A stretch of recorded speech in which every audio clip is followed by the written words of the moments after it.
Hey, I'm Caleb. Hey, this is Jean. Hey, I'm Sojo. Hey, I'm Lauren, and this is part 2 of In God's Image.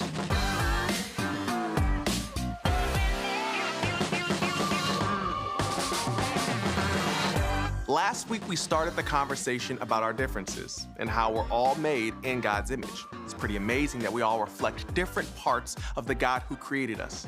Seems like a beautiful thing that should make the world an accepting place. But we know that's not always the case. So that's why today we're going to dive a little deeper into why prejudice and racism seem to still be a struggle in our lifetime. I'm sure some of you are wondering why racism still exists. Why hasn't this been fixed yet? Why are we still dealing with a problem that's hundreds of years old? When we look back at history, we see that the Civil War ended in 1865, and the 13th Amendment that abolished slavery was passed over 150 years ago. Then we've all learned about the Civil Rights Movement and Dr. Martin Luther King Jr. And even that was over 50 years ago. Yo, that's a long time for racism to continue to exist in our world. If you're anything like me, I'm wondering, what have my parents and my grandparents and everyone before them been doing all this time? Why does racism still exist in the world? And I'm wondering, where do I fit in all of this? Why is racism still something we're dealing with today? If you're like me, my mom is actually white and my dad is black. So I've wondered, if my mom's parents learned to be okay with my dad, why are we still talking about it? And if you're like me, well, I'm wondering, how has this affected my parents, my grandparents, even my white friends' parents? How much has racism impacted everyone? How has preference grown into bias and then into prejudice and finally racism? And those are great questions, and we want to talk about all of them today. The truth is that racism has existed for centuries in America, but in other parts of the world, it's been around for even longer.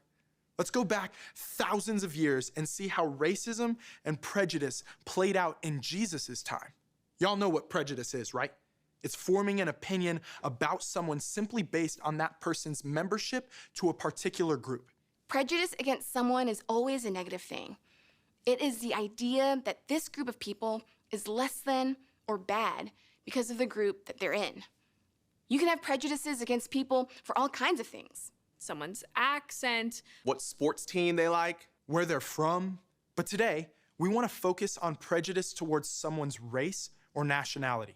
There's a story Jesus told about prejudice, and you gotta hear it. Let's start with the characters in the story Jesus told. First up is the priest. y'all all know what a priest is.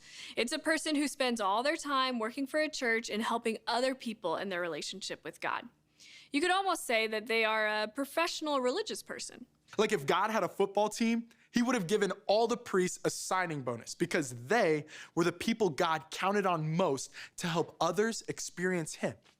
Second person in the story is a Levite. Levite, Levite. The Levites were a specific group of people from a specific family that God actually chose for a specific purpose. The Levites were chosen by God to be priests in training. You couldn't be a priest if you weren't a Levite. So all the Levites were seen as very important people who God trusted a lot. Okay, so we've got the priest and the Levite, who is priest in training, and the last person is the Samaritan. Here's where it gets interesting.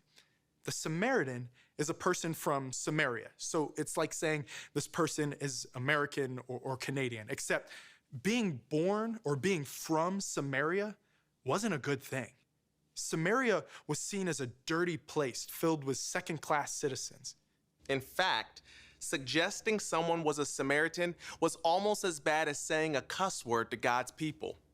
God's people didn't touch anything that a Samaritan touched. It was declared dirty. That's how little God's people thought of Samaritans. So, now that you know who everyone is, let's look at the story Jesus told. A man was going down from Jerusalem to Jericho when he was attacked by robbers. They stripped him of his clothes, beat him, and went away, leaving him half dead. That's a rough day. Getting beat up, all your clothes stolen, and being left on the side of the road for dead. It doesn't get much worse than that. And him being left with no clothes is an important detail because in that region, clothing communicated who you were and where you were from.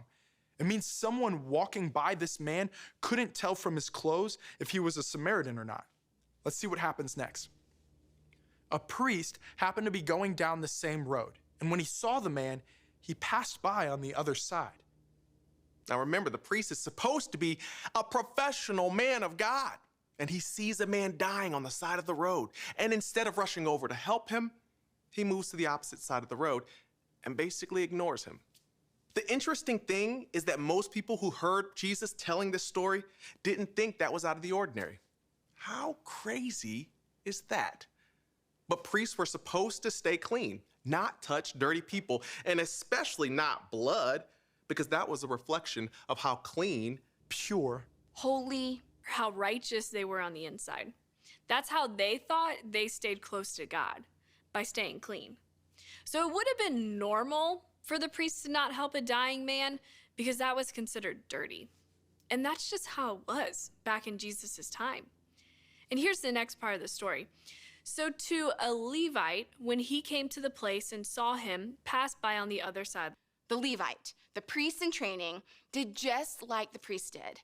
We don't know if he thought about helping the dying man or not.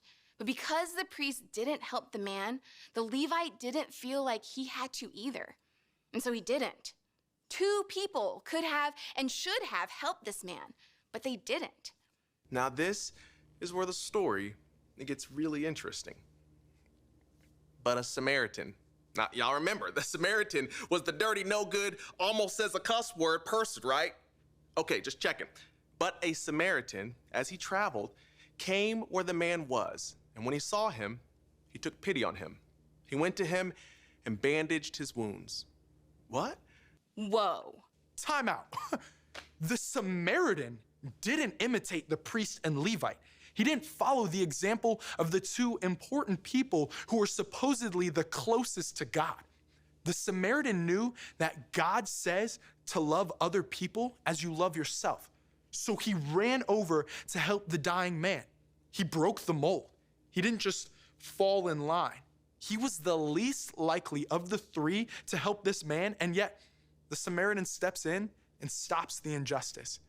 This story that Jesus told shows us an important truth. Prejudice is modeled and repeated until someone stops it. The priest thought it was okay for him to leave the man to die. That sounds crazy. But he thought this because every priest before him would have done the same thing. His actions were based on hundreds of thousands of years of tradition. And the Levite might have felt bad for the man, but because his role model was the priest, he didn't do anything differently. He too let this injustice continue because he was modeling his thoughts and actions after the priest. But it was the Samaritan, someone who wasn't even seen as important or powerful, who showed them that prejudice can be stopped. It takes someone like the Samaritan to not do things the way they've always been done. Remember, prejudice is modeled and repeated until someone stops it. In this story, it was the Samaritan who stopped it. The Samaritan is the hero, and Jesus uses him as the example we should all strive to follow. But what about in your story? What about in your life? Have you ever thought about whose example you're following and what actions you might be repeating that you don't even realize? As you head to small group, think about how prejudice might have changed since our grandparents were in middle school.